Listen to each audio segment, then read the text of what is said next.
Voter লিষ্টত নাম থকা সকলো ব্যক্তিৰে এতিয়া কিন্তু ডিজিটেল ভোটাৰ আইডি কাৰ্ডটো ডাউনলোড কৰিব লাগিব। যদি আপোনালোকে ভোটাৰ আইডি কাৰ্ডত আপোনালোকৰ নামটো কাৰেকশ্যন কৰিছে অথবা আপোনালোকৰ ফটোটো আপডেট কৰিছে তেনেহ'লে এতিয়া আপোনালোকে ডিজিটেল ভোটাৰ আইডি কাৰ্ডটো সকলোৰে ডাউনলোড কৰিব লাগিব। কেনেকুৱাকৈ আপোনালোকে ডিজিটেল ভোটাৰ আইডি কাৰ্ডটো আপোনালোকে আপোনাৰ নিজৰ মোবাইলৰ পৰা বা ডেস্কটপৰ পৰা ডাউনলোড কৰিব।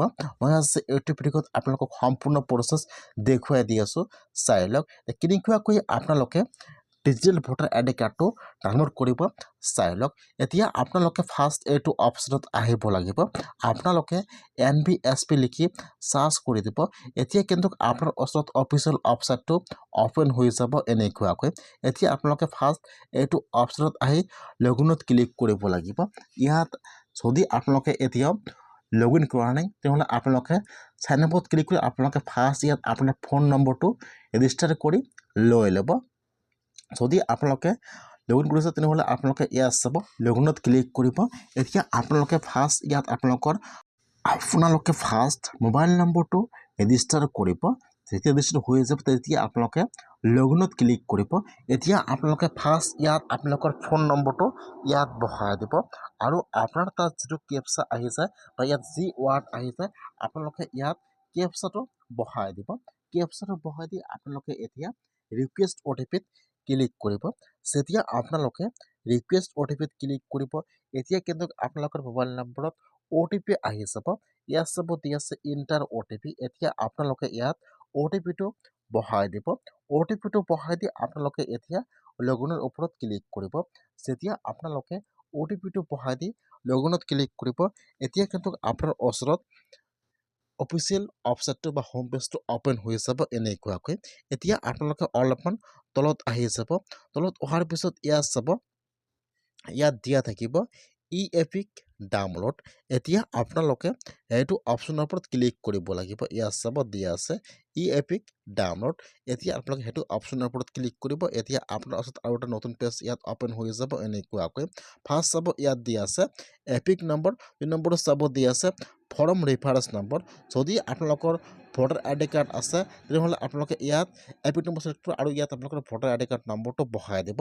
আৰু যদি আপোনালোকে নতুনকৈ ভোটাৰ আইডি কাৰ্ড আবেদন কৰিছে তেনেহ'লে যিটো আপোনালোকৰ ৰেফাৰেঞ্চ নম্বৰ আছে বা যিটো আপোনালোকৰ এপ্লাইড নম্বৰ আছে আপোনালোকে ইয়াত বহাই দিব লাগিব। যিহেতু মোৰ ভোটাৰ আইডি কাৰ্ড আছে সেইকাৰণে মই ইয়াত চিলেক্ট কৰিছোঁ এপিক নম্বৰ। এতিয়া আপোনালোকে ইয়াত আপোনালোকৰ ভোটাৰ আইডি কাৰ্ড নম্বৰটো বহাই দিব। চিলেক্টত ক্লিক কৰিব। ইয়াত আপোনালোকে ষ্টেট নাম আছাম চিলেক্ট কৰি লৈ ল'ব।